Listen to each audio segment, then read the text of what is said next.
Hi, Sabina. Hi, Lara. How So are good. you? I'm good. How are you? So nice to see you. Me So, too. welcome to everyone. This is the Pomellato platform on IGTV Live. And tonight, I'm Sabina Belli, the CEO of Pomellato.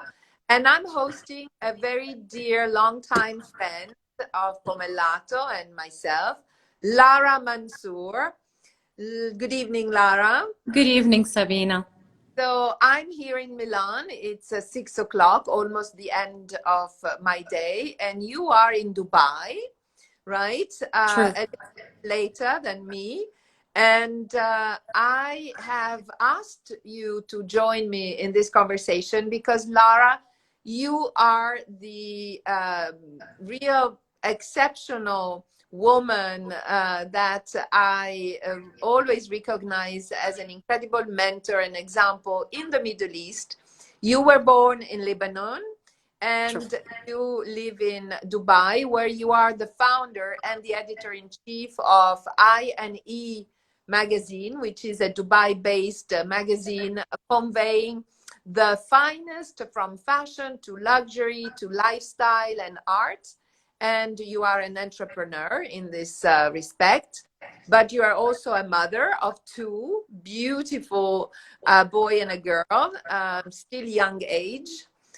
You are a daughter, you are a wife, you are a best friend, you are a employer, and so in this hectic life, I wanted to share with you something that everybody is really trying to aim to, which is me time for women with a hectic life, because I know that you give great importance to this space for yourself, right? True. So, one of the things that fascinates me when I describe the life of people like you is this kind of incredible amount of facets or different hats that you put on since the very early hours of the day. Can you just describe us for all our international friends that are following us? What is it, life in Dubai for a woman your age, your status, and your professional situation and private life? What is your typical day? First of all, Sabina, thank you so much for your amazing and kind intro. I'm really honored to be taking part of these talks. I was following up on all the previous chats that you've had with these fantastic women in the past 3-4 days. Of course, I'm honored to be part of anything that is advocating for women empowerment and all that it carries from values and ethics revolving around it. So thank you for having me. And I am happy that despite the challenges that we have, that we can't see each other and be basically sitting next to each other and talking live about these matters, at least we are connected behind screens. To answer your question, Sabina, Dubai is also a fantastic city full of life. So basically, there is this energy that you get when you live in this city and in this country in specific, because it is like not only to myself, to many of my colleagues and the people living here, it is a platform for you to dream. It is true that it's a very fast-paced city. It's not a slow rhythm lifestyle that we have here, but it pushes you, and in this city itself empowers you and gives you all the prerequisites for you to dream and to achieve. So apart from the fact that as a woman you need to have a mindset to be able to juggle all these things together, Dubai is a platform that assists you with that. Yes, Talking about national city. It's one of the things that surprises me all the time I come to Dubai is that there is always work in progress here or there, buildings, constructions, new areas that are popping up around the city, new amazing shopping areas, hotels. It's a very hectic life, very much uh, really supported by this idea of commerce, of a very fast growing economy, even though maybe, of course, everybody has been affected by these latest times. But I think that, yes, as you say, you go to Dubai, likewise, a new frontier for success and for a dream life. That's for sure. So what brought you to Dubai? As you said, Sabina, I'm from Lebanon, also an amazing, beautiful country that you love as well, Yeah. in the Middle East. And what drove us to Dubai, as I said, it's the possibility to be in a place that can help you achieve and dream and be safe and be stable. And nowadays, we are all around the world. What we seek is basically peace of mind, stability, safety. Dubai was that haven that all of us from many places around the world came into this melting pot of a place and started founding our path and roots to achieve what we've always dreamt of. So nobody obviously likes to leave his home country, but sometimes it's also healthy to get out of your comfort zone and go out and explore and find your voice and find the right path and the right routes to your objectives and to your dreams. So this was one of the reasons that I came here. And it's fascinating to see how, as you said, what a melting pot. There is basically a very few number of totally native locals, Dubai-born people, compared to the all different international community that has been joining the city. So I guess you are yourself in a very international community. True. Sabina, there's something about the UAE people in general. They are also amazing people. They really, we are all expats, by the way, living here, right? They embraced us. And I think there is around 100, if I'm not mistaken, around 180 nationalities living on the ground of the UAE, which is in itself a miracle of coexistence, a miracle of bridging cultures, and this is something really unique. It's a formula in itself that basically will go down in history of how such a young city and a young country was able to attract and be the center and the epitome of the world for people from various nationalities to find their comfort and to find their home here on this ground. If you allow me, I think it's important to say for all our international friends that are looking now that, they may not know Dubai, that you should know that Dubai is a very liberal place. And Lara will talk about being a woman in the Middle Eastern, and particularly Dubai, you have to know that, again, unless you want to, you belong to a community where you want to respect the religious traditions of your community, there is no obligation for women to respect any, I would say, religious behavior that are imposed in some other Middle Eastern or Arabic countries. So basically, Lara, to be very outspoken, you don't practice the habits of the Muslim religions. You don't wear a veil or any other foulard or whatever, unless you are in a situation that, for respect to your guest, you want to do so, right? Sabina, in any place around the world, we as visitors and not the local people, it is by codes of conduct that you have to respect the culture that we visit or we want to live and be, blending with. There is nothing compulsory in the UAE. What is compulsory is basically respecting the rules, and this is something universal wherever you go around the world. What is really fascinating is basically across the years, this mindset of women empowerment and equality and coexistence. This has been really core in the culture in the UAE. And as you've seen lately also, it's been great moments for the Kingdom of Saudi Arabia as well. When I first moved, to Dubai, and I had many friends around the world, I have friends living across many countries.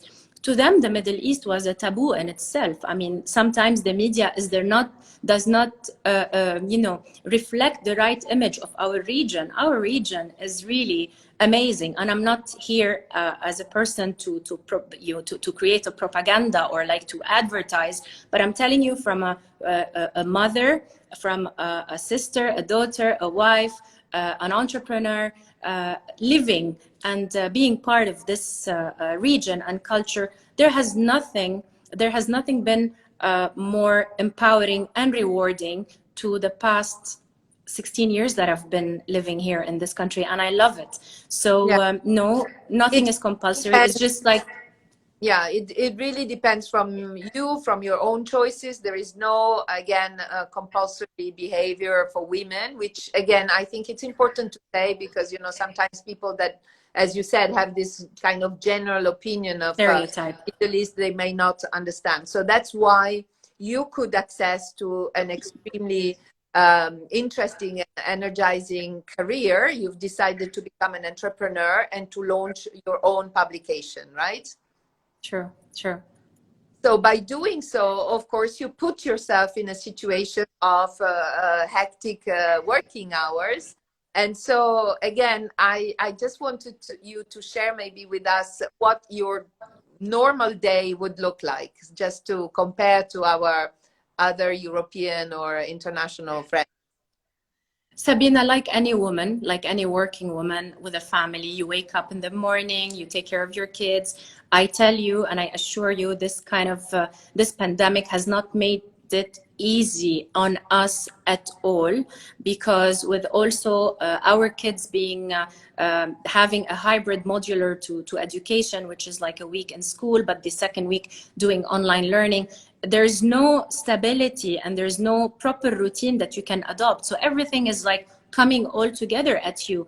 And I never signed off to be a teacher. I mean, I can be an entrepreneur, I can be an editor-in-chief, I can do many roles, but not the teacher role. So I think every mother, every working mother is basically facing that. So as I said, like any mom, we have very challenging days, juggling between maintaining, the lifestyle of the kids to make sure that they are doing their education, they're fine, and all of this, plus maintaining your current work and the challenges that are coming your way because of the pandemic. Thank God we are in a region that is open. We are actually in a country that is open and resuming safely. We are among the very few around the world that, we are operating. And this is a blessing. So we would like to think that we are back to normal life, but of course, with full precautions, with taking extreme safety measures. Also, all of this, Sabina, creates a certain load on you. So as a person, how much you can manage. Yes, absolutely. So your children are back to school now? Yeah, there is a hybrid modular that they have. So basically not fully physical, because the schools here, some of the schools believe that they want to give the possibility to all the children to have this physical interaction with the teachers. And therefore, with the big numbers in school, because of the distancing, everything is decreased. Because now if you had like 30 students in the class, now they're 15. So the occupancy is not like before. Therefore, this kind of rotation, weekly rotation among all the students in the school, gives this possibility for the child to have this human interaction. I'm just saying this. I have this, saying when people used to say like, oh my God, what is happening with retail when digital is going to take over and e-commerce is going to take over? But like this human interaction, whether if it's at the store or at the school or at your work or wherever you go, this human interaction is core. It's very important. Nothing will delete this kind of or this modular of interaction and communication. So no, life is not easy, Sabina. It's very challenging. I could polish it as much as I can, but no. But basically, to make it possible and to make it, you know, to maintain sanity. Let's put it this way. We are women. We want to stay healthy and sane at the same time, because sometimes it's very challenging. You go crazy. You need to step back. And I've learned to do that lately, to step back and just give yourself some time. And Yes. this is gonna lead us to our point of discussion today, which is me time. But the concept and the translation of me time differs from one woman to another. So there is no recipe to adopt between and tell all the women, hey, ladies, just do this, because what works for me might not work for another woman. But with me time, it's just like step back, breathe, and you have to be alone. Some people meditate. That's a kind of me time. My personal me time, Sabina, is just stepping away from everything for a couple of days, because sometimes we need as women to be alone, to recenter, especially if we lead busy lifestyles. You need to be away, not with your kids. And please, I don't want anyone who's tuning in today to consider what I'm going to say selfish, because self-love is not selfishness. Self-love is basically taking care of your well-being, and not well-being as in just doing a massage. Basically, your brain needs it, because as I said, I don't want to polish and make it like, you know, la vie en rose, but the fact is we are under pressure. Every woman around the world now has a challenge and is fighting a certain battle on her own, no matter what the kind of the battle she's facing. The really amazing formula that has worked for me is just, whatever you are, step back, assess everything that you've been doing, ask yourself, am I on the right track? Recenter yourself. It's never too late. I'm 40 years old, and I always find when you recenter that this is the right compass to take you further. You get more empowered, you get refreshed, and you de-stress to get yourself motivated again. Yeah, but you see, this is the core of this debate, is that once again, we women need to justify somehow this fact of life, which is, you know, I need to step back, I need to take me time to recenter myself, to go to some of my own personal interests. I need to refresh, to re-energize. And this statement goes with guilt. This statement goes with an eye from the others of selfishness, you know, like, oh, and you abandon your children and your household for your own pleasure. Yes. And if men do that, they simply go for, you know, a ski weekend with friends or a sport day or whatever. And it seems normal. While if it's a woman who is in this situation, again, there is this difficulty of making the whole thing normal, or at least totally acceptable. True, Sabina, true. And sometimes, you know what the surprise is? You're being judged not only by men, you're being judged also by women. The first thing that is said to you, oh my God, you left the kids for like a couple of days and you went alone? Yes, I need it.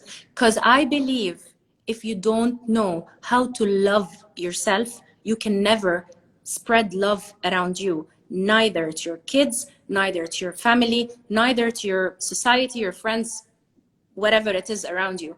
You need to love yourself. And again, as I said before, self-love is not selfishness. So we'd better, as women, listen to our voices, connect with our inner voice. There is nothing. I used to say, like, what is women empowerment? Like, basically, it's as simple as listening to yourself. When you listen to your inner voice, when you listen to what your gut is telling you, this is how you empower yourself. Woman empowerment and self-empowerment starts from within. There's nothing more amazing than connecting, you know, to your inner power. And I'm not gonna be philosophical about it because it's not my expertise. I'm just telling you a live example, Sabina, on what really works, you know. And when you love yourself, and when you take your me time, and when you find your sanity, you have satisfaction. And satisfaction means happiness. Of course, there are different levels of satisfaction, and it differs again between women. So find your formula, find your balance, and this is how you start. And that has also to do very much with a concept that we have been tackling a lot during these talks, which is trust and self-confidence. Of course, you know, if you say, you tell your partner, I need some me time, I need to go away, there must be a total transparency and mutual trust of, you know, of course you can take your time off, and nothing, you know, nothing dangerous or nothing bad will happen. And yourself, by taking the decision of stepping back and taking personal time, you should be self-confident enough that you're not doing something again forbidden, or again that could create some guilt or some negative feeling. So this is also the path for personal growth and for some emotional strength, getting this level of coping with yourself, and making sure that you can live in peace with your own choices without any remorse or without any negative impressions. So I see some question also. Questions. And I think it's very interesting to see the fact that, you know, also I see a question now about how can you deal about sometimes getting a bit emotional? Because again, you know, emotionality in women is very often times seen as a weakness, and you tend to, you know, create and build this armor, so not to be seen as somebody fragile or vulnerable. And I think that you know, my generation have been very much told about being empowered, looking for women's strength, and so on and so forth. But now I think that my lesson is that the ultimate strength for a woman is to recognize her vulnerability and her fragility, and her seek for help. And that is probably a very strong exercise of humbleness, and asking for help, definitely very important. Yeah. I'm seeing another question. When you are on a plane and there is lack of oxygen, you are the one who gets the oxygen. Sorry, we Yeah, need to check that. for you too, because not to, you know, to provide for the others, that for sure.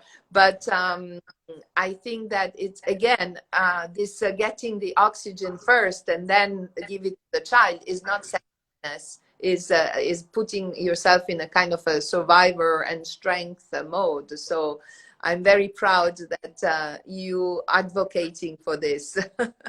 Sabina, there's something about also emotional. Being emotional is not a disgrace. It's part of our identity. We are human beings. We are flesh, and we are feelings, and we are emotions. This is what makes us. So there's nothing wrong. I'm answering Lian, who was just tackling this question about emotionality. There's nothing wrong with being emotional, on the contrary. And when a woman is at her weak point, or at her most sensitive, you know, of moods and state of mind, it is okay. It is okay, because we are human, and we rise above this later. And we have, as I said earlier, we do have our moments. Nobody's perfect. And if the past year until now taught us something, it taught us that when we slow down and just take a step back and reassess everything that revolves around our spectrum of lifestyle, we have the solution on how to recenter ourselves and move forward with being stronger, without guilt, and without any remorse or having to justify to anyone around you, whether if it's men, women, friends, society. You just don't need to care. The only voice you need to hear is your well-being voice. Trust Absolutely. me on that. Totally agree. And the most important is to look at yourself and be proud of who you are. And that's definitely an amazing achievement. And I really want to Thank you so much, Lara. You've been very inspiring. I think that, you know, all the ladies, the girls, the younger girls that have heard you today are convinced about this idea of, you know, taking care about ourselves. And I am proud to say that we like the idea that Pomellato takes care of other women, and we do care. And thank you so much for being with us. I also want to thank all the people that have been following us, and you've been a lot, so it's a pleasure. And this is going to become a regular appointment, because I see that, you know, the space for this type of conversation among us women. And so I am going to set another appointment for tomorrow evening, and possibly maybe once in a while with our friends of the brand. So I really hope, Lara, to see you again as a guest, and hopefully Definitely, Sabina. soon again. Definitely. Thank you so much for having me. And again, congrats on this amazing initiative that you started.